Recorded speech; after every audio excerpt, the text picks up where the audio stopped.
Hello, welcome to New Meta episode 61, although you'd be forgiven for thinking this is episode 1 because just like our first ever appearance, we're talking about position 4, this time specifically about the mid-game onwards. When we choose these topics, we often get stuck in the laning phase for far too long, so no such error will be made this time. We're starting post-lanes.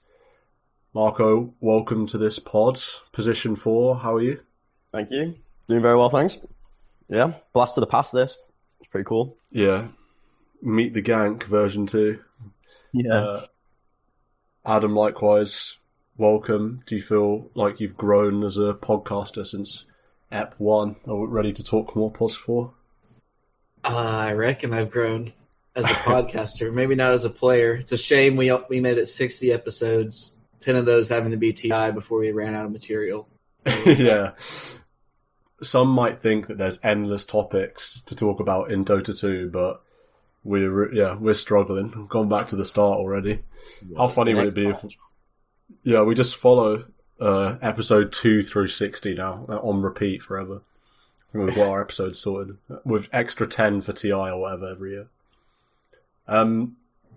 Adam, you instructed us to go on your Dota buff, for good reason.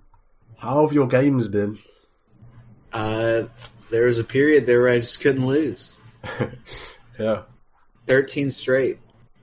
That's my record. I tied it. Unfortunately, did not break it. But who is this guy? 13 wins, all modes, party, solo, ranked, unranked. It was like over a week of just not losing. Yeah. Feels That's good. some tasty stuff, for sure. When you forget what it feels like to lose. I've been there a few times, and it's a great feeling. You start a game and just go, I don't know what it like. How do you lose? That's Adam. Yeah, stomps, comebacks. It was everything. All rolls. All rolls. Wow. Won a game in 6 minutes. Oh yeah, Jakiro. Just Yep. smashing down towers. Yeah, I mean, not much to say. You mentioned some of it's in ranked. How's your ranked situation looking? Is there any percentages flying around, or are you still just trying to get out of the trench or something? 88% to Divine 3. Whoa! Oh, That's exciting. Yeah, I'm on a 5-game win streak in ranked, which is good because between like calibrations and then my first games after calibrations, I was on a 6-game losing streak. Oof. So I followed it up with a 5-game win streak. Probably just need to win one more. Yeah, I would have thought so. 88%, that's got to be one win. I'll come to Mark in a sec, but on the back of percentages and stuff, my games were actually going really well. I think I was on a 4-game bounce, which brought me to like 85% to Divine 1, so I was like, needed a win probably. But then I've lost 2 games since then, so back down to like 60%, I think. So, or it's yet to update because I just played a game, so I think maybe it'll be like 50 or something. I have no idea. But a couple of sad games. I tried to play Wind Ranger mid, and I feel like it's just really, really bad. I think I'm particularly bad at Wind Ranger, but feels rough. Laning against an Ember Spirit. Also, this Overwolf program that I've got, it tells you when the enemies are smurfs without you going on their profile. So in this Wind Ranger game, three of their accounts on the enemies have 350 games or less. So always going to be an uphill battle there. And the 3 accounts with 300 games finished 13-0 Monkey King, 14-1 Ember, and 7-1 Venge. So rest assured, I'm sure they're like immortal players that I stand no chance against. can you report people for smurfing? Did they implement some specific smurf report button? No, their answer to still not smurfing was... You can report the profile, the Steam profile, I guess, but not the You can Dota account. You can report them not specifically for smurfing. You can just report them for all the normal channels. But Valve said that they've sort of improved the MMR plus or minus to get smurfs to their correct MMR quicker. That was like their answer to it. Whatever, I don't know. That honestly, I'd probably rather have all of my smurfs in one game than spread out, because I literally haven't That's, I think, the first time, or maybe, not the first time, but second, maybe third at max time that it's detected a Smurf in one of my games, which is really good because I played quite a lot of games. So I'm happy that I got 3 at once rather than like one and then another, then another. And then the most recent game I played, I'll just mention quickly. So the enemy team, the enemy lineup is Lifestealer, Pudge, Techies, Jakiro, Lich. So, and I've got absolute last pick. So I'm talking with the team, or the team's giving me suggestions, and everyone's like, well, it's got to be Lifestealer 1. And then we're pretty certain it's going to be Pudge mid, right? Jakiro support, Techies off lane, and Lich 5. Yeah. So we're thinking it's going to be Pudge, so he's probably going to be mid, so pick Razor or Monkey King. And those are the two I was considering. Pick Monkey King, go to the mid lane, I'm greeting with not just one grin, but a 2-headed grin from Mr. Jakiro. And literally, I mean, I left the lane but after a couple of waves because it's just unplayable, but honestly, the mid Jakiro pick was just... It wasn't even good, but it just made me not have a game, because the first wave, he just pushes with Q, gets leveled, and obviously I'm Monkey King, so I can't really D-push.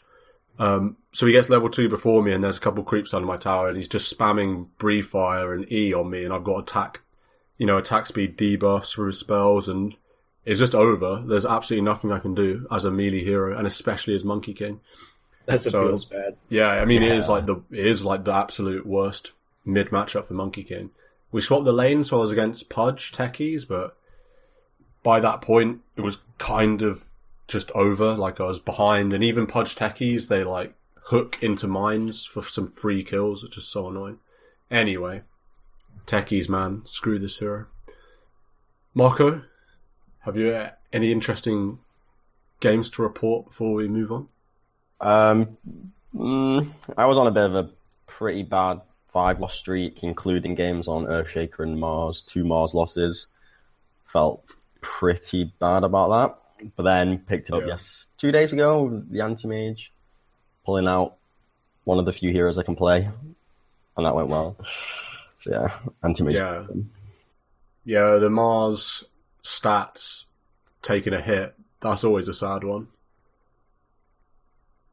No comment. Rest in peace, Mars. Yeah, that feels bad. Too close to home. Yeah, sorry, can't make any jokes. I know. Yeah, I need to leave it at least like a month before joking about lost Mars games. Yeah.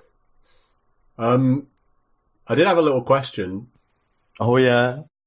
I don't even know if Adam's read this note yet. He might have just presumed it was some sort of joke. So I'm going to throw it to Adam. I've seen the note. I had a couple ideas. What hero would make the best national leader? I asked this because both the UK and the US are in kind of an election cycle. I know the US elections go on for literally like 2 years or something bonkers, but we've got our election started yesterday night. Well, this is the first official day of our general election. We only have it for a month, so we've got a 1-month election campaign. So that prompted me to ask the question of what hero would make the best national leader. So I had 2 thoughts jump to mind. One was Mars. Is that because I'm a Mars spammer, or is it because it's a genuine suggestion? But I was thinking he's standing there in front of all those minions, and he's like, this is war and all that. That's a pretty leadership kind of guy. The other... Would you not just want... Go on, what? You not just want Zeus? If you're going to go for like the gods, the ancient gods route, you just take the big daddy Zeus. He's more relatable as well. He's got a beard. He looks like a human. That is, I mean, yeah. I only spent about 2 seconds on that thought. Second suggestion was Barra, also known as Spirit Breaker, because he charges into battle. So I was like, slamming him as a leader, people would follow. Sorry, are you living in medieval England? Yes, I was definitely not thinking wartime or something. Yeah, I wasn't thinking who would make the best prime minister. I was just thinking like war leader. Okay, fair enough. Yeah, interpret it as you will. Yeah. Adam, have you got any other perspectives? I was thinking Omni Knight. I like it. Seems like he would be It's pretty stoic, yeah. a pretty fair guy. Heals. Yeah. I don't know. I like religious. You could see Omni Knight in Parliament, fucking slamming his phrases, like his omniscient and all that. Yeah, he might be a cult leader. That might not actually be that good. I don't know. There's not very many humanoid people that are also like nice. You're winning. I reckon you're definitely going to carry the working class vote with Bristleback. That was one of my initial thoughts. And then I feel like you can build a coalition there that gets you into number 10, as it were, gets you into the White House, whatever it may be. Tusk and Bristleback. Yeah, Tusk Bristleback ticket. I could get behind that. Kunka's that like middle class kind of opposition. I could see him. He's dead. Kunka. Yeah, he's undead. Is he undead? Yeah, he is.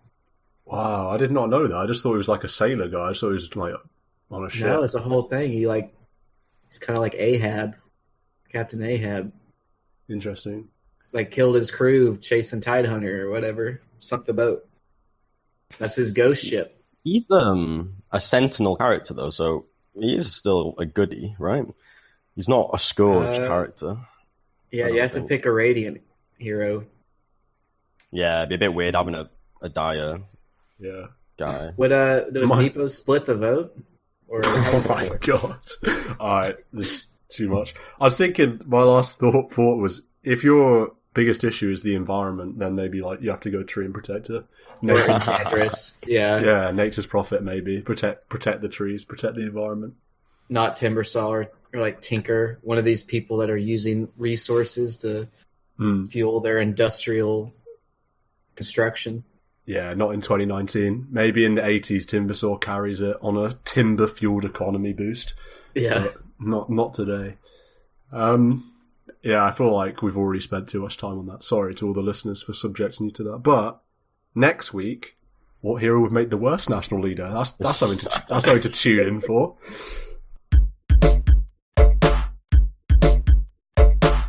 Position 4 in the meta, to kick things off, sort of the state of Position 4 to cover briefly. First of all, what heroes come to mind when you think of Position 4 in this meta, right? I mean, Mirana has got to be the top candidate. And then beyond that, I feel like personally, things like Rubik and Lena, Clock, Luna even is being picked up a lot as a 4. Do you guys think Position 4 is in a good place, or what other heroes you think of and stuff like that? It seems OP right now. Pos 4 in general? Yeah. I think Mirana is just very overpowered.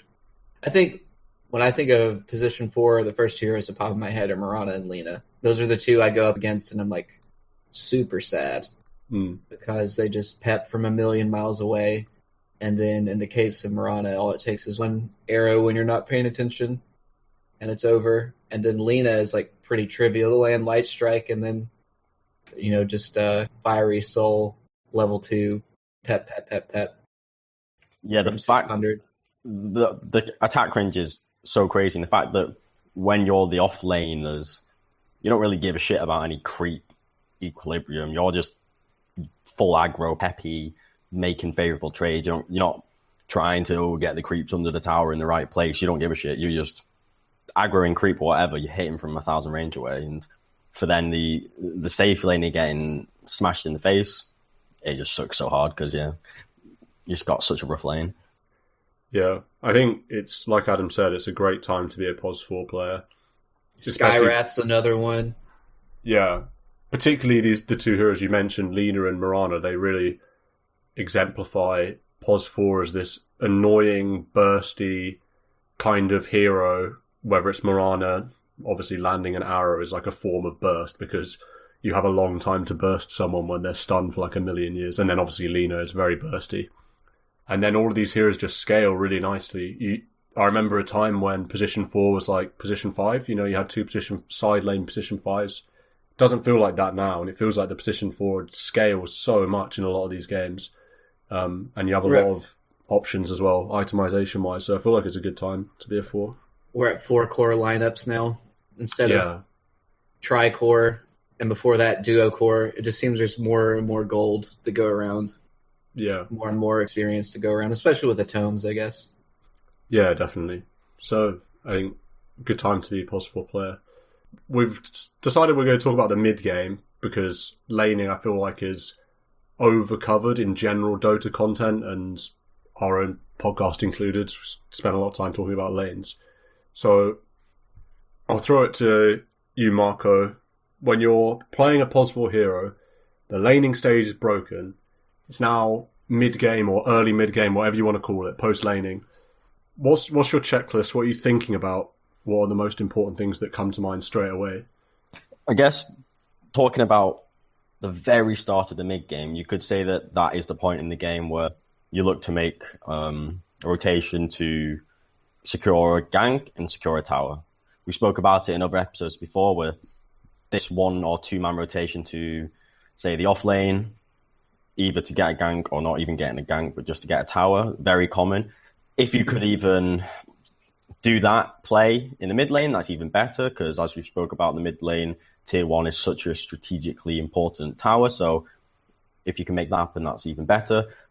But yeah, I think the very, very, very, very start of the mid game, you should have in your mind rotations. So, okay, let's not be so static, just sat with my offlaner. Can I move to the mid or the safe lane to get a kill? And can a tower come on the back of that? Then after that immediate play, to me, it's the mid game would be, I think, I do think it for the first kind of 5-6 minutes of this mid game period, so maybe like minutes 10 to 16, I do think you want to be putting pressure somewhere on the map over farming. So I think as a 4 in the mid game, it's often going to be, am I prioritizing my own farm and net worth through just general farming, but also be that like shoving creep waves and being out in the lanes, hitting creep? Or am I prioritizing playing around heroes, be that defensively or offensively? I do think in the start of the mid game, you should have in your mind, right, where can I make a play happen? Because in this 12 to 16 minute time, people are still pretty weak, low on levels. It's most likely you can get stuff done. So I think you should. And enemy teams aren't merged together. You're not running Definitely into like not. 4 heroes, at 12 minutes time if you move to make a play somewhere on the map. Adam, have you got anything to add, other things to have in your mind in this sort of initial mid-game period, or just after the laning stage is broken? I feel like the 5 comes to the off lane, so you got your 3 and your 4, and then the 3 of you make a kill / safe lane tower push, enemy safe lane tower push happen. And then their map opens up, and then the 4, if they're farm intensive like Mirana or Lina, shoves out that wave into their tier 2 over and over again with their spells, and they get kind of farm. It all kind of depends. It depends on the hero, because your clock, you can't shove waves, so you're supposed to be all over the map, popping out behind trees and cogging people and hook shotting. Yeah, there's definitely a bit of a balance between how good is your hero at nuking down waves. I think generally, even if you might be quote unquote a farm for like totem, doesn't necessarily mean in this early mid game you should be sat in the lanes pushing it. I think that gold should just go to the 3, and whoever's on the conventional 3 position. I think the 4, if you're a Mirana, you're OP because you can just hit a massive neutral every 15 seconds. But I think you definitely should be looking to threaten kills rather than objectives pressure. I think that should be the 3, let them get gold and XP in the lanes, and as the 4, be a bit more roamy in that very start of the mid game. That's why you're good, though, is that you can shove a wave really fast with a Q and then rotate through somewhere, throw an arrow. Yeah, to be honest, likelihood there will be a lane to be shoved because your team's probably being stupid. And yeah, I think the longer the mid game goes on, the more likely it is you can shove away, because in this early mid game period, say 10 to 18 minutes even, you're probably still going to have your 3, maybe not 18 minutes, 10 to 15 minutes, you're still going to have your 3 pretty much somewhat static in a lane.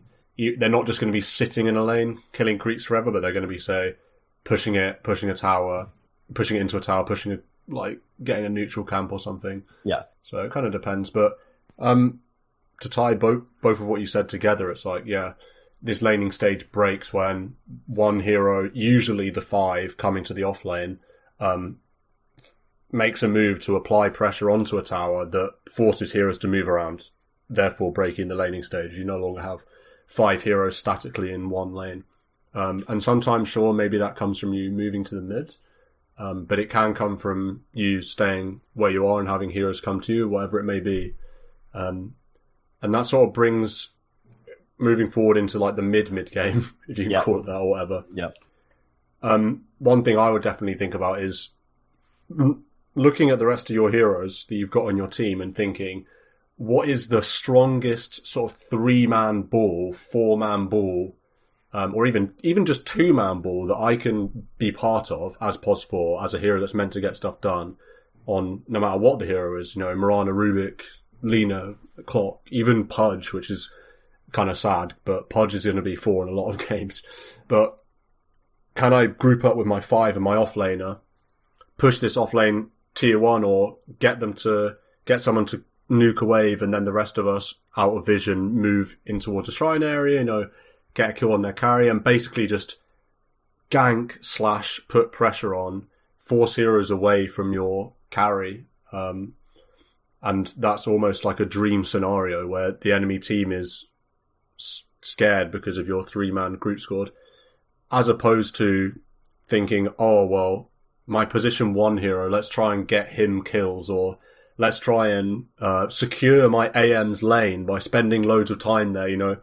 That's really kind of bad things to do. You want to be dragging heroes away from your anti-mage, not towards them. There's no such thing as you protect your carry by applying pressure on the complete other side of the map and making heroes come to you. You don't protect your carry by babysitting him once the laning stage is broken. Yeah, that is true. I do think there are cases, and so this is about taking judgment of your team composition, the enemy team composition. I do think there are times, though, when you as your 4, you should babysit in the sense of play around the farming 1 or the farming 2, and only should you do that, though, when the enemy has a particularly aggressive lineup, really. So if the enemy is someone like Clinks or Bounty Hunter or heroes that are going to be roaming the map aggressively or ganking aggressively, Skyrath Mage running around, heroes where they find someone alone, they're dead. In these particular circumstances, I do think that there's a large justification for you as a 4 to babysit, quote, meaning play around or farm near your position 1 or position 2 to provide defensive capability and to provide save or to provide turnaround. I think most often that's not the case. I think it can be the case.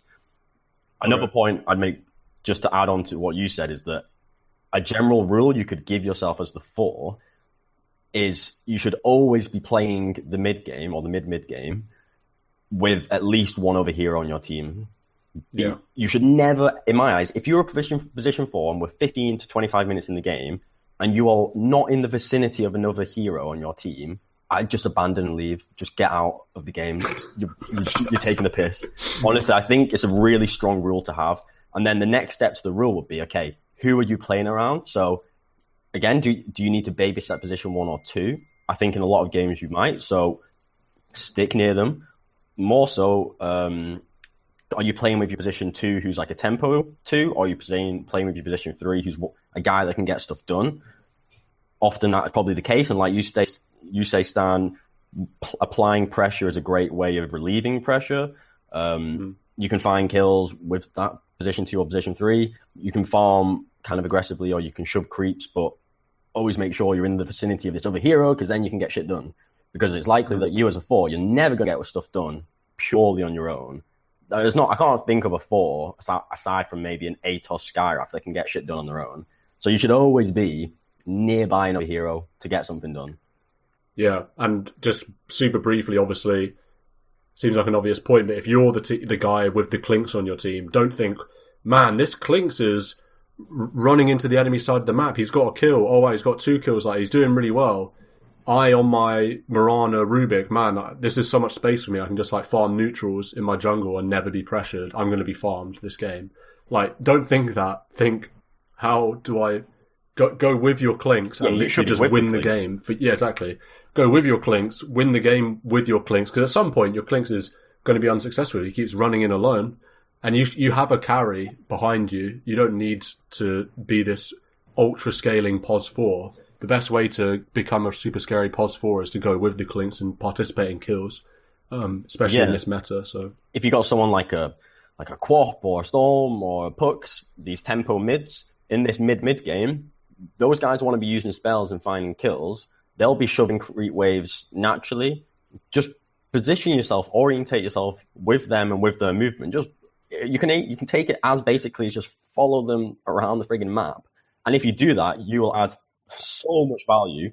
I can't stress how many times I feel like I've played games and been like, why is there not people with me? Yeah, you might go a bit too fast, or often people just won't be paying attention to what your like tempo heroes to position 2, position 3 are doing.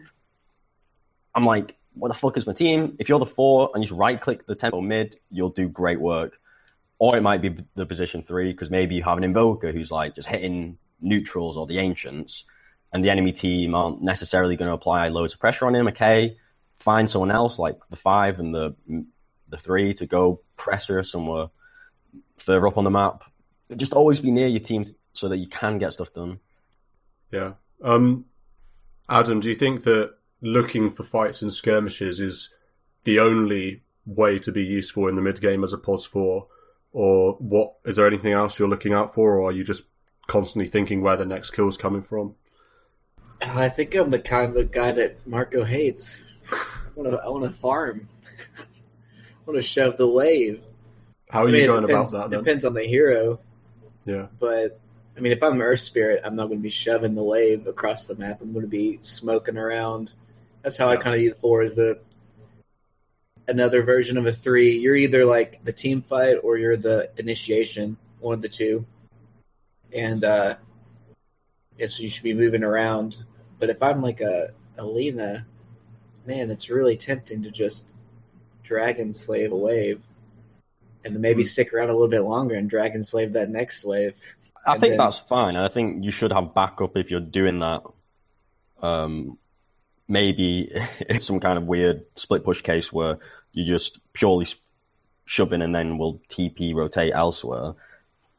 Nuking creep waves is fine. It's more than the neutral farm is not okay. Oh, no, of course. That's not even where the money is anymore anyways. That's just for position 1s.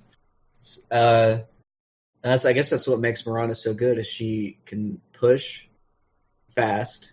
She's got Giga Stun from long range. She's got Initiation and Escape for Leap and the Moonlight Shadow. Yeah. And what a hero. Yeah. It's a shame she's going to be deleted in 3 weeks. Because I feel like I haven't really taken advantage of playing her as a support.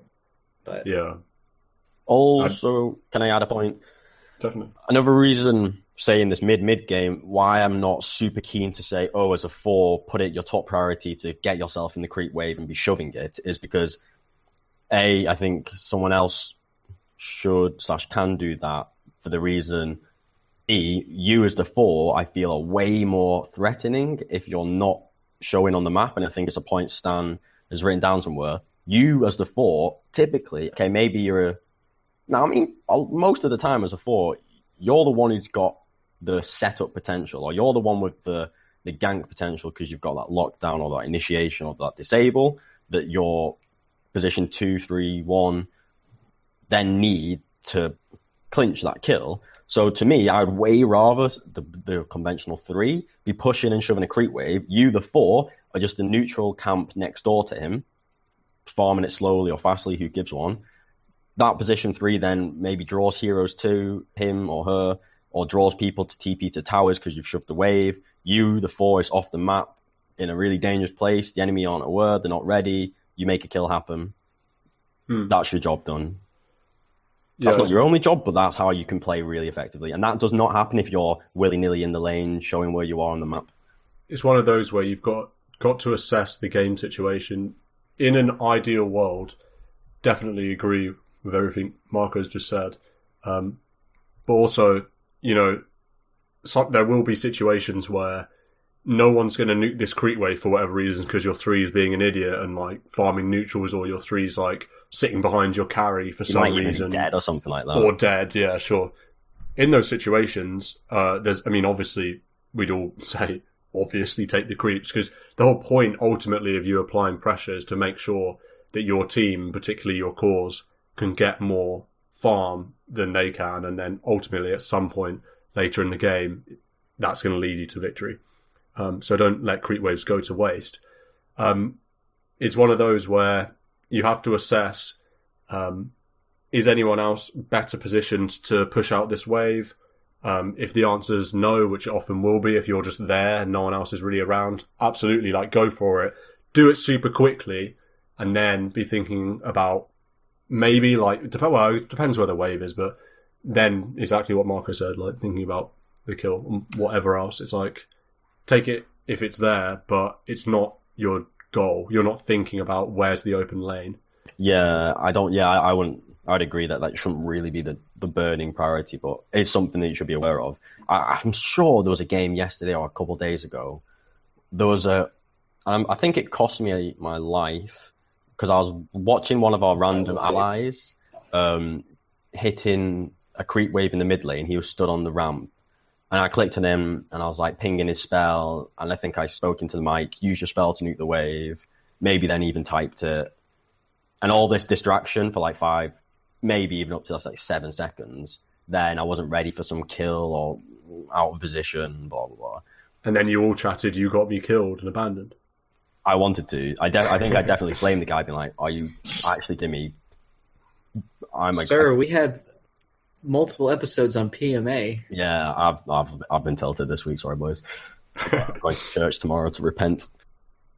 But a genuine point I was going to make, again, this mid game, even the late mid game kind of period, thinking about who to play around. So to me, it's like, okay, do I need to be more offensive or defensive? And that's going to be a function of what kind of heroes have you got and what kind of heroes have the enemy got.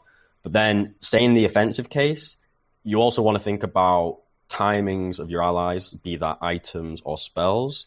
If you've got, say, extreme example, just to help illustrate, say you've got Tide, let's not bother bumming him if his Ravage has got another 2 minutes on cooldown. Okay, so that's the spells we need to be wary of. But also timing of items. So say someone's about to finish that Blink or about to finish that BKB. If that's the case, maybe then you put that shove creep priority a bit higher, bide a bit of time, try and push out a bit of space, maybe pick up that ward and that smoke off the courier. Get ready for like a minute's time. Okay, that item's here. Now we look to go on the front foot. It's part of the... Yeah, I was going to say, it's part of the equation of where is the best 2-man, 3-man, 4-man group for me to be playing definitely around. If your offensive capability of those little small skirmishing squads is low because you have Ravage on a big cooldown, or you've got low levels on your mid for whatever reason, in those situations where you're going to be more defensive minded, like you said, in those situations it's more acceptable to push a creep wave and just generally show on the map, because position 4, you're going to be really high value in offensive situations, and therefore you don't want to show. I'm on my Lina, my Mirana, my whatever, Rubik. Offensively, I provide so much value, so it's really important that I don't show, because the enemy teams can't know where I am, or else our gank is going to be foiled because they know that I really want to get kills. But defensively, you're not really that high a priority, right? You're the 4th highest priority target for the enemy team. So if you're showing, it's like not as much of a big deal. So in a defensive situation, that's like another tick box in the am I okay to show in this lane and push out waves, push out 1, maybe 2 waves, wait for our Ravage to be off or whatever the spell or item timing or levels or farm that it is before you can go aggressive again. And then you want to be thinking back to the mindset of, I really don't want to show unless I absolutely have to. One of the hardest things I've struggled with when playing for in the past is if I've been in a team composition that is rather passive, just in terms of what his optimal playstyle is. So say you've got, I can't think of the heroes off the top of my head, but I know I've been in games where I've wanted to just be active. I like playing a tempo aggressive playstyle, but the teams I've been in have been, we just need items, we just need to farm. Our heroes can't do shit without items, or we're slow, or we don't need to try and get kills, this kind of etc. Slow idea. And then if you as the 4 are like, oh, I really want to, or I'm going to really try, make that gank happen, or I'm going to be really aggressive on the map and make my other ally who's like a suboptimal net worth get involved, say, rather than just farm, and then I fuck him up and I fuck me up and I fuck the team up. I've definitely done that before and lost the game. And you get the podcast removed from iTunes for bad language. Yeah. It's all over. Sorry, Steve Jobs. Peggy 18 over here. I've been watching been watching Mad Men, and there's a character called Peggy, and the way they say it is equivalent to Peggy 15. End of segue. Peggy 18. Yeah, every time someone says Peggy, I'm just like 15. I actually had a follow-up point, but now I'm just thinking of Peggy, so I can't follow up. Sorry. I mean, yeah, Adam, anything to add? Sorry, I'm just going to throw it to you because I forgot what I was going to say. Sorry. What was he talking about before he talked about Peggy? Cursing up a storm? Oh, yeah. Something about defensive situations when your team is, actually, it's a good point, to be fair, because there will be situations where your win condition, as it were, and obviously no 1-5 stack of heroes has just one possible way to win a game, but say you just think, we need to keep our lanes in a reasonable position, and if we can just secure our side of the map farm, and we can just stay our side of the river for like half an hour, then we'll probably win. The 4 in games like that could be a bit awkward. It's not exactly how Hollywood wrote this roaming 4. Not. Yeah. So have we talked about TPs yet? No, go ahead if you want to talk about TPs. This is great. I mean, that's like, that's what, I mean, we've talked about babysitting, right? I feel like TP lets you babysit an entirely different type of way. That's why heroes can shove out the opposite lane and then TP to behind the tower to def the tower or def the carry, one of those things. I mean, it depends on the hero. Like if you're someone like Earth Spirit, you can kind of do the babysit by hiding in the trees next to somebody, and then you could do the counter initiate roll in. But you also could TP behind a tower and roll in.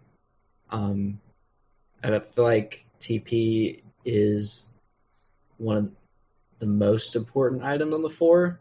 Yeah. Walk out the lane, and then either are deeply warding or trying to shove another wave or be with somebody, and then once they like show on the map and try and gank someone, you counter TP.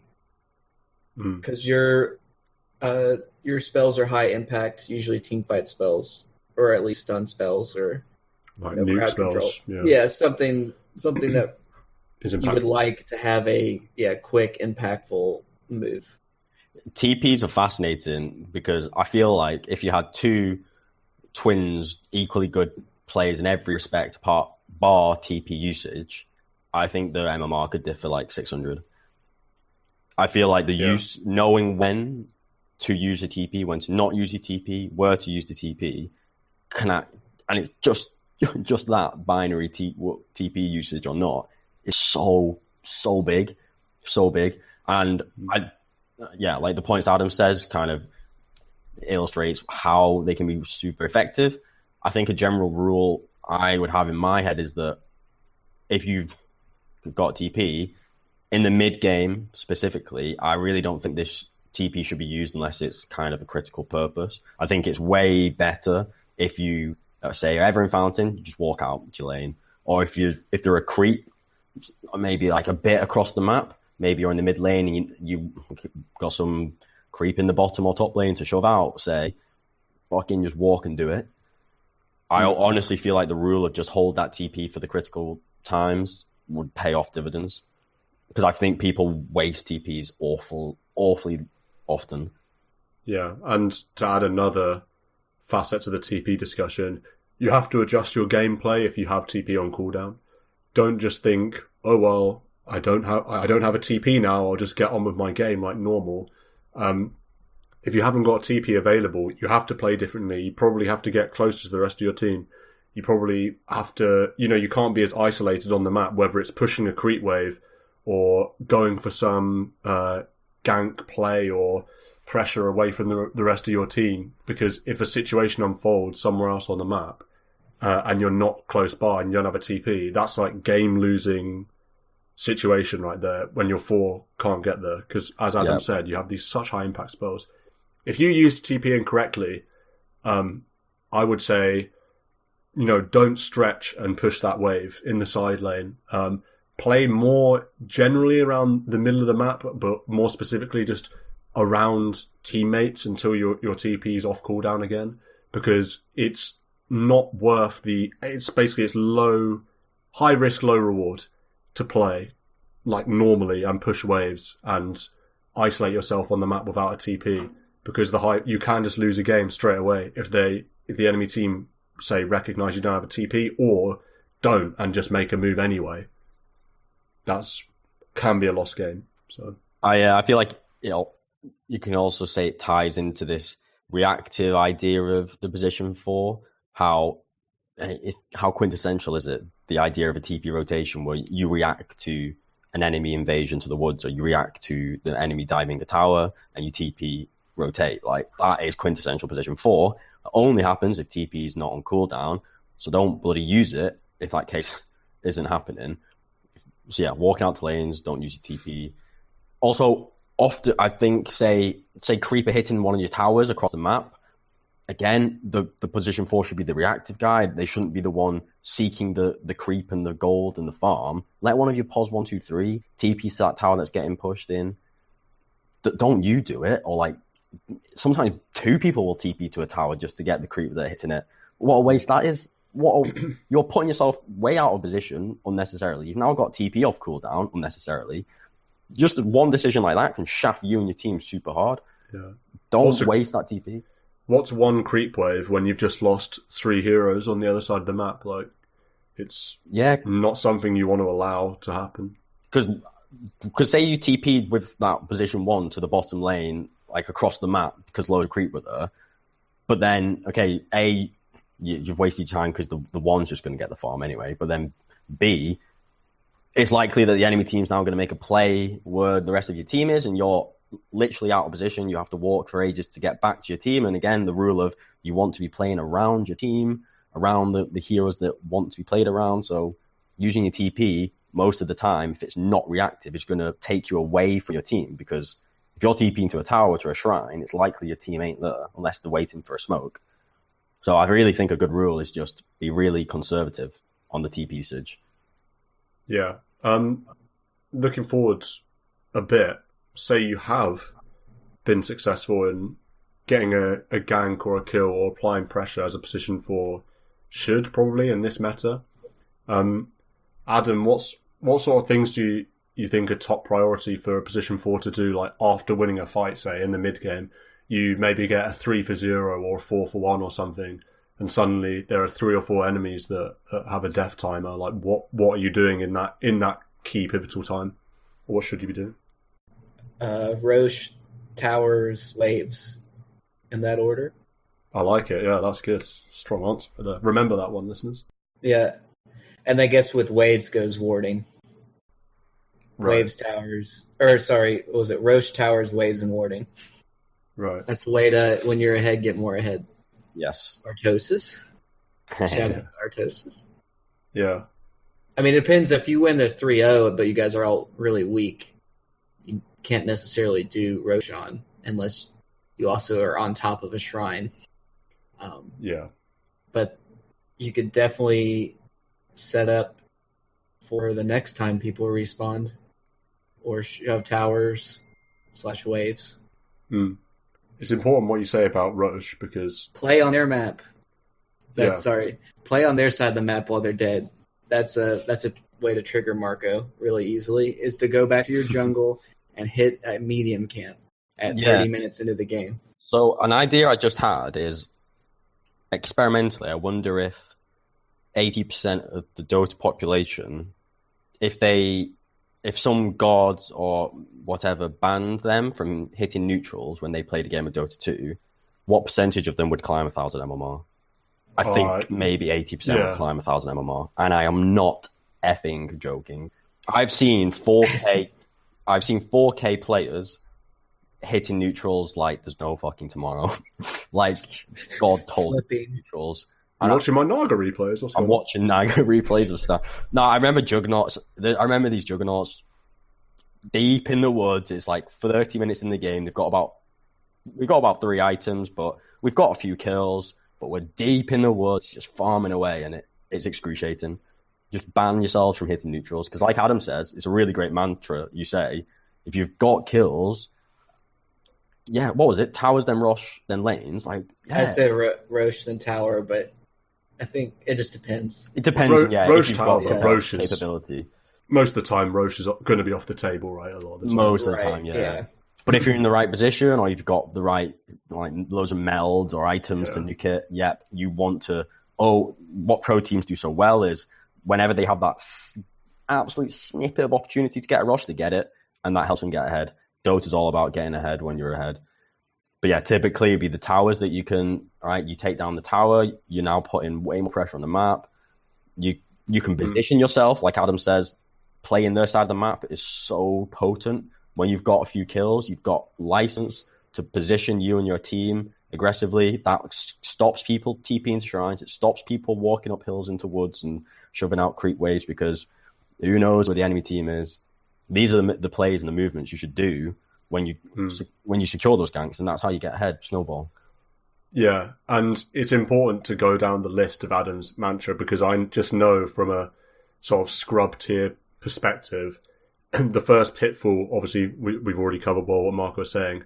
We've won a team fight. Wow, I can just farm in my own jungle and there's no chance I'll get ganked because they're all dead.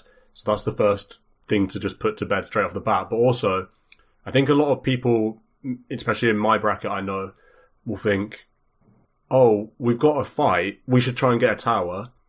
We can't really push this tier 2 tower. We can't really push, say the tier 2s are gone. We can't really push this tier 3 tower, or simply, the creeps aren't in a position. We can't condition a tower, so I guess we just farm. And it's like, no, pushing lanes and map position, i.e. warding, is super, super important. And it doesn't matter if there's no tower.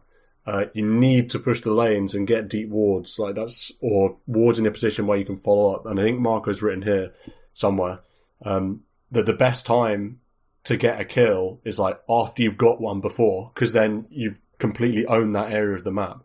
When I play in 5 stacks and with Marco, I know something you always say is like, wait, a hero might just TP straight back to their shrine, or might just TP out to lane again, and that's just perfect opportunity to compound your advantage by getting another kill. Don't win a team fight and just dissipate from the area and think, job's done. That's it. It's like, no, well done, you got a kill, you got 2 kills. This is the prime situation where you can be thinking about how to get the other one, because the enemies are going to be on the run. You've got full reign to go pretty much anywhere you want on the map, set up vision, cut a creep wave, it's like, it's go time. It's not pat on the back, let's go back to farming neutrals and waves and stuff. Absolutely, absolutely. Another way I'm thinking of where we get value from this, stay around the area. So high likelihood you get a kill from a shrine DP, or you get a kill from someone walking out to that lane, and you've got 4 heroes in the vicinity, so you smash a kill and get out. And another reason why this is so good, aside from the obvious, you got another kill, is you're continuously making the enemy team play according to you, and you're one step ahead. Because say you've put that presence of 4 heroes stick around the enemy woods, and your carry goes to the opposite lane to get all the creep that had arrived at a tower. Fine. 4 of you stick around, you get a kill from what we just said. Enemy team reacts to like, shit, we need to like move all our heroes over to this area. We need to put all our time and effort to secure this area of the map again, because we know the enemy's here. You're just playing one step ahead. You go, okay, fine. We've got one guy pushing out one lane. Maybe the other guy now goes, I've got space to push out the mid. Maybe a couple of them like fuck around a little bit and buy a bit of time.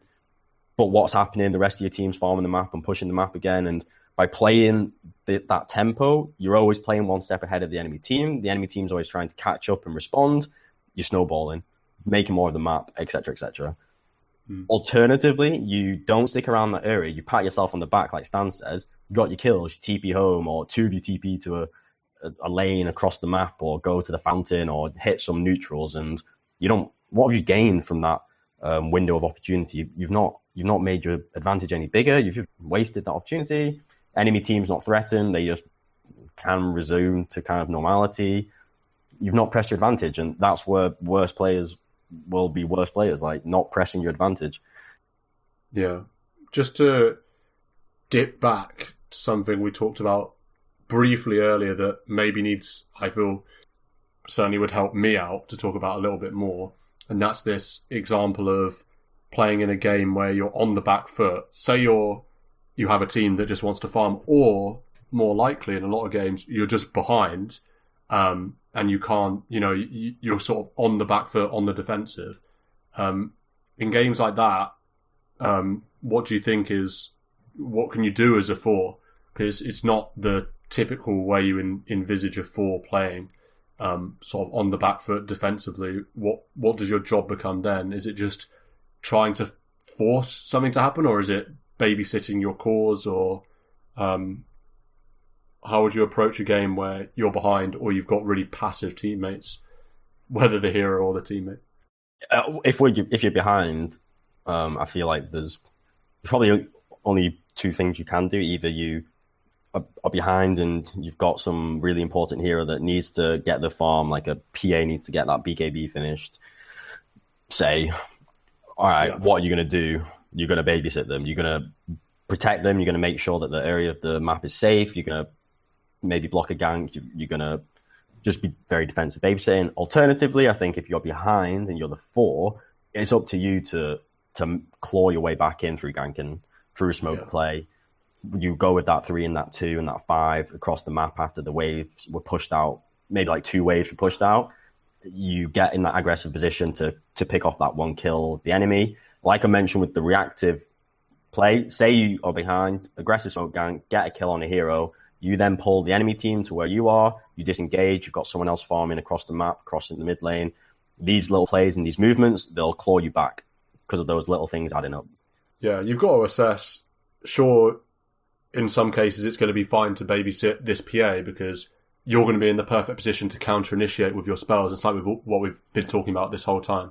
You have super high impact spells at the start of a fight situation, whether offensive or defensive, so make sure you're in a position to just instantly counter-initiate.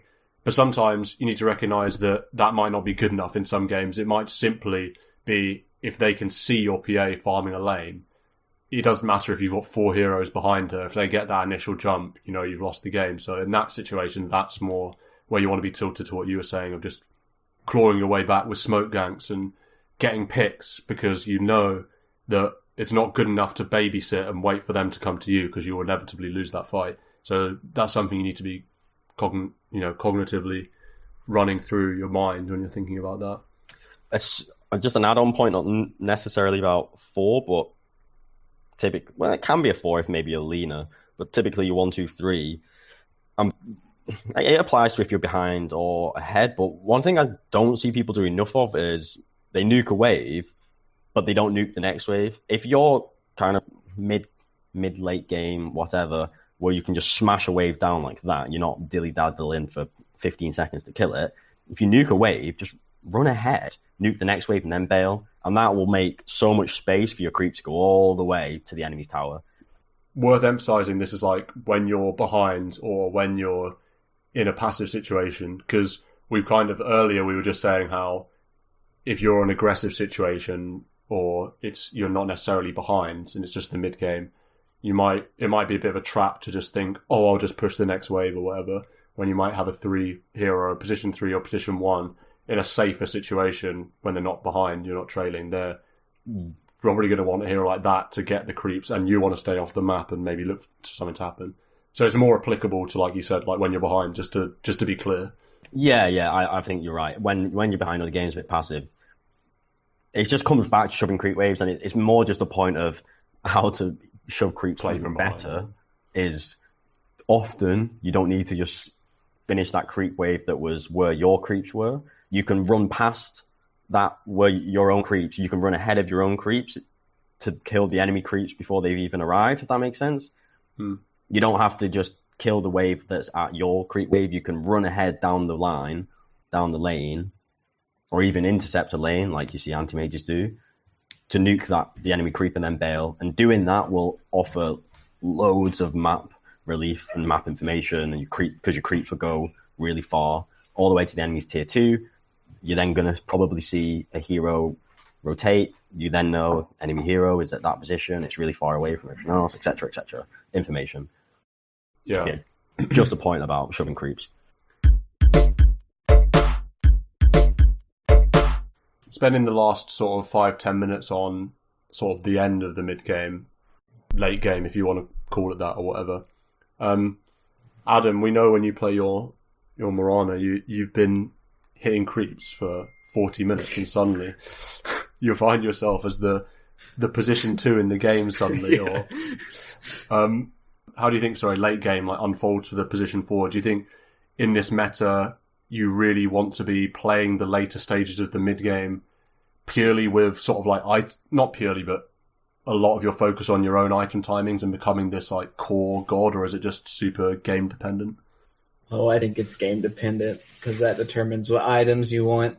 Yeah. Mirana can do the Guardian Greaves build. Love it. Or she can do the E-Blade, Blink, Ags build.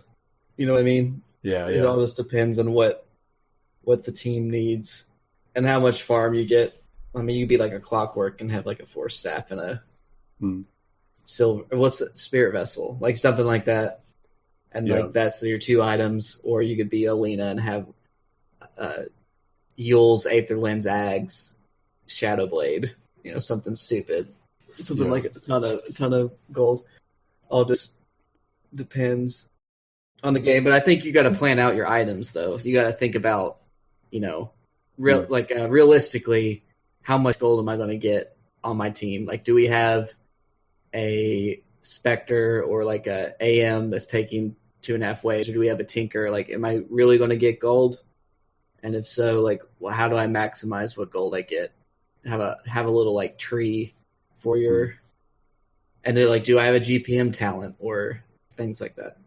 Yeah, I agree, because your itemization is going to be different if you're thinking actually there is quite a lot of opportunity for me to find farm in this game versus, like you said, you've got this super carry hero that's soaking up farm, or you've got a tri-core of heavy farming heroes. Then you're going to want to itemize differently and maybe look towards that 4-star rather than getting the Maelstrom on the Mirana because you're going to be farmed in the game. So that's an important point. And then also, when you're looking at sort of late game standoff stuff, I always think that you should be thinking about this, how you can get the absolute most impact out of your hero. And I always think of a hero like Rubik, thinking when you see pros play it, they'll literally just play a million miles away from the fight because they know their entire job is to steal Black Hole or steal Ravage, and then use that because they know that's the absolute highest impact they can have. I suppose when you play heroes like Lina and Potem, it's a bit different because their roles aren't as obvious as spell steal, for example. Do you think it's still a good idea to sort of visualize team fights in that way and think where I need to be to have the maximum impact? Or I think that's value for every position. Yeah, every dose of hero. It's if you're AM, you're thinking okay, I want to blink Abyssal Manta, the Enigma, or something like that. You know what I mean? There's a target that's most valuable, usually a support, but there's somebody that needs to either be killed or you need to follow up them doing their spell or combo or just all you want to. That's a good way of gaining MMR, is just playing out a fight in your head. And some heroes you just want to spell cast. Lena's kind of like that because you have low cooldown. So it's the more times I cast Striker Ray, the more I, stun people in a fight or a Crystal Maiden or something. Yeah. But even with Crystal Maiden, it's I want to root at this point, or they have a Lincoln that I need to get rid of, so then we can LC duel the target, that type of stuff. Yeah, a specific hero that you want to cast your spell on, if you can. Especially, I think of Lina with a hero a spell like Lifestrike Array is a similar sort of deal. It might not be as simple as thinking in the mid game. You're thinking, I need to use, or I need to get this from trees Lightstrike Array on their hero to set up initiation. As the game goes on, the optimal use of your spells is going to change, and maybe later in the game it becomes, I need to Lightstrike Array the anti-mage when he jumps on my Enigma. So I'm not going to offensively use my Yule Scepter or my Light Strike Array to start a team fight in the late game. I'll hold it for this really specific purpose if that's the maximum impact you can get. So it's like you say, it's definitely worth thinking about a team fight unfolding and what's likely to happen and thinking, where are my spells best used, you know?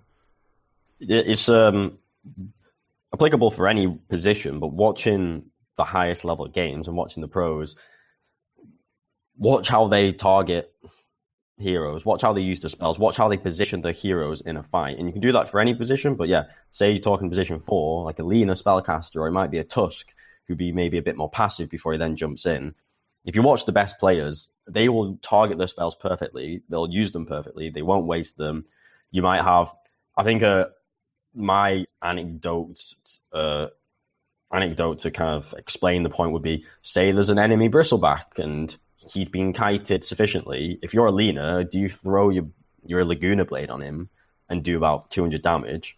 Or do you blow one of the enemy supports out of the enemy 4 with your massive damage? And because they've got no defensive capability, you obviously don't waste your spells on the bristleback. Make use of them elsewhere.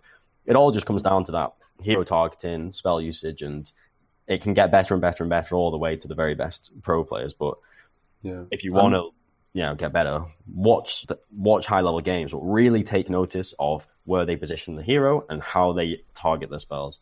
And also, just to add another layer of complexion, and I'm not suggesting you don't use your ultimate spell. This is just something to consider, because it reminds me a lot of a replay that I saw that really interested me, because I couldn't work out why this position 4 Lina wasn't using ultimate, wasn't using Laguna Blade in these fights. There were all these opportunities for it. And then I realised that the mildly underfarmed Pos 4 Lina, this pro was thinking, what's the best way to use 420 mana? Is it to use my level 1 Laguna Blade? Or is it to use 3 Light Strike Arrays? Because my team has no other stuns. So that's just like something that fascinated me that I saw the other day. Is like, yeah, that's pretty high level. That's like some high level optimizing skill usage to not just use your ult whenever you can. And it was like missing kills from it almost. Like not quite, but almost to the point of, man, are they really going to get this kill? He could just ult. But then it's like, no, I need to make sure I have mana to cast 4 Light Strike Arrays, because that spell is, 75% of my value in a team fight is getting like that 2.5 second stun or however long it is in that AoE. So it's just another level of, particularly on the position 4, I think, spell casting is maybe really the most important. There are obviously always exceptions, but as a general rule, making sure your 4 has sufficient impact, especially in this current meta where there's a lot of levels and a lot of gold to be going around and a lot of position 3.5s going around. It's really important to have an impact. Just to continue the point, I do think that poor spell casting will be the downfall of vast majority players. I mean, obviously everyone's bad relative to someone, but I feel like, I don't know if I often see it, but I feel like I have often seen, you could be a 4, say you're a Rasta, Shadow Shaman, and if you use your Hex or your Shackle, say, on a hero that's going to die anyway, and this is such a classic scenario where someone used spells which just weren't necessary to, say, secure that kill, well, you could do that, or you could say, hold that spell, not even bother finishing off that kill, just keep running, or blink to another area, and then use your spell to get another kill, rather than just overkilling one hero. I honestly feel like overkilling from just excessive spell usage on, say, one target that's definitely dead is like a really common mistake that's made. And people aren't thinking, where can I best use my spell? Do I need to use it here? Do I need to use it to secure this kill? Often not, no. Or if it's a team fight, you might get drawn to, everyone's using spells on this guy, I'm going to like jump on that train as well. But actually let your team, say, disable or control or kite that 1 or 2 heroes, and you think, wait, what about this missing hero? Like, can I go disable them instead? It all comes back to spell targeting and how well you use your spells, and it's obviously a massive part of Dota, but as a 4, like you say, it is very, very important. Comes back to what we were saying about visualizing the team fight and not getting caught up in the moment of, oh my god, our centaur and the rest of the team have just blink stunned their jug or whatever, like nuke. It's like, actually, no, their Enigma that doesn't have Black Hole, that doesn't have BKB, but has Blink, he's the real one that's going to win the team fight. And if you will jump, I mean, the lower in MMR you go, you're going to see it. People overcommit on one target with spells and just positioning and everything and get crushed by counter initiation or something. I know one of my best moments in Dota was when I think there was an enemy Spectre without buyback that I was Chaos Knight and everyone's jumping on this hero, and must have been some weird fluke or brain flare because I'm usually nowhere near this good, but just thought the enemy Rubik in like this madness click him as he's like walking towards the fight, and he's stolen Black Hole somehow, something that none of us knew, and then to switch targets away from this Spectre without buyback, oh my god, kill this hero, we win the game, to go to stun the Rubik and go on him and stop him from Black Holing. It's like that in pro games and in higher MR games, that's just like second nature because they're just that good. To think, what is the best impact of my spell as well? Can I stop this hero that we don't see when they jump in, rather than just thinking, bundle in on this hero? You know, it's like, it's kind of hard to talk about because that's almost like the essence of being a good player. And it's difficult to grasp, but it's something to be cognizant of, and visualizing team fights and every hero's, including your own possible impact on a fight, and then adjusting accordingly. It's easier said than done, but it's something that I think people should still try. And it's going to help you on this journey of becoming a better spellcaster, especially as a position 4, you know, is perhaps the most relevant. We could drill this point for years. And my final anecdote would be like, say there's someone like a Jug or a Lifestealer on the enemy team who obviously have this magic immune capability. If you're the 4, like, should you be trying to deal or do work against those heroes? Like, maybe your team is initiated on them, cool, but I mean, you're going to be useless probably because they'll spin or Q, whatever. So think next step, go that one level deeper in your brain and go, wait, actually, I'll target someone else. Bit of a shit example, but yeah. I know what you mean. Basically, just don't always commit on the primary target that everyone's got their camera centered on that's been initiated on. Yeah, I think you can easily get caught up. Yeah, there's going to be tons of times where actually the best target is not the one that you've initially jumped on. That's just almost always going to be the case in, you know, below Immortal games, and even in Immortal games, you know. So just be wary of that. How many times do you see the whole team jump on a Bristleback because he's the hero that's showing, and the rest of the heroes aren't showing? And it's like, yeah, there's a reason why the rest of the heroes aren't showing, because they're the squishy ones you want to initiate on. And you may get this Bristleback to 15% HP, he's still not the best target to go on, you know what I mean? It's like, so yeah. But I don't want to overstate that point because we've been drilling it forever. Anything else we want to add on position 4? Any final thoughts on this mid-game exploration?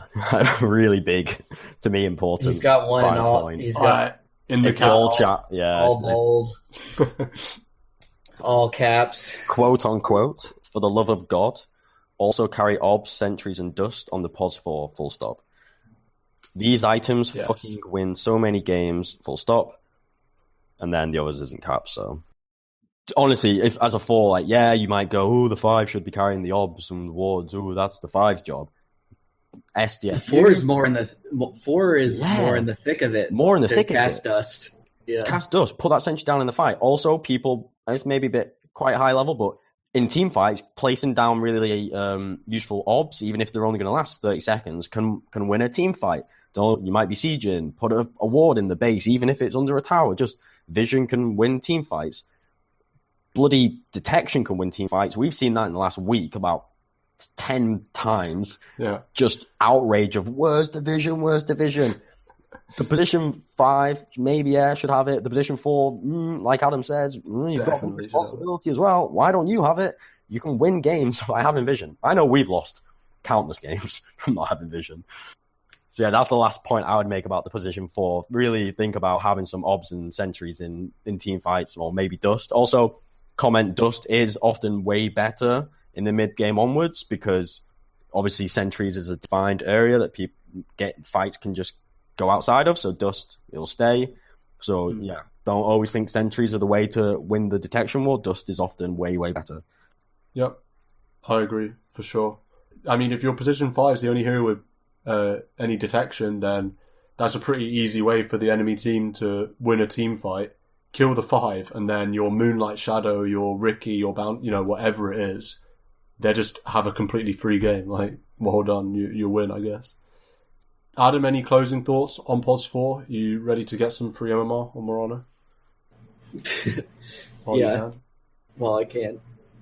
I'm ready for that patch. I like how we went through all this 3 weeks before it's going to change all up again. Yeah, Mirana is going to get battered for sure. The hero's so insane. It in Immortal and even in like Immortal and the Pro tier, as well as pubs, being a pub menace hero, like it destroys at every level. The win rate in Immortal's way too high, basically. It feels bad. How high is the win rate?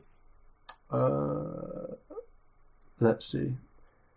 Meta win percentage.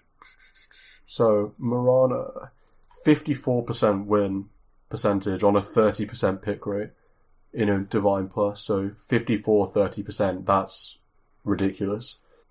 Shout out to Keeper of the Light, by the way. 53.7% win rate on a 23% pick rate. So Kotl, low key, after being unpicked at TI, is now just world class. The bearded fella. So, and final shout out. This might surprise you, Marco, if you haven't looked at the win rates for a while. Chen, of all heroes, not only does he have a 5% pick rate, I'm sure that's the highest it's ever been, also 56% win rate in Divine Immortal. He's so OP. Yeah, I always see people saying the pros going, oh, it's so broken. Yeah, man. Chen, I feel like even in Divine Plus, it's never been... Has it ever been above 50? I feel like it's just it's been above 50, but not this high. Not this, yeah.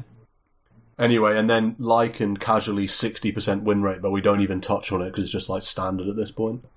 Lycan is in a good place as well. Anyway, that's enough. That's been POS 4. Thanks very much, Mark and Adam. I hope you enjoyed talking about position 4. Time to actually play some Dotas, I hope. Yeah, it's flying to some games. Please. Yeah. Peace. Join us again soon. Peace.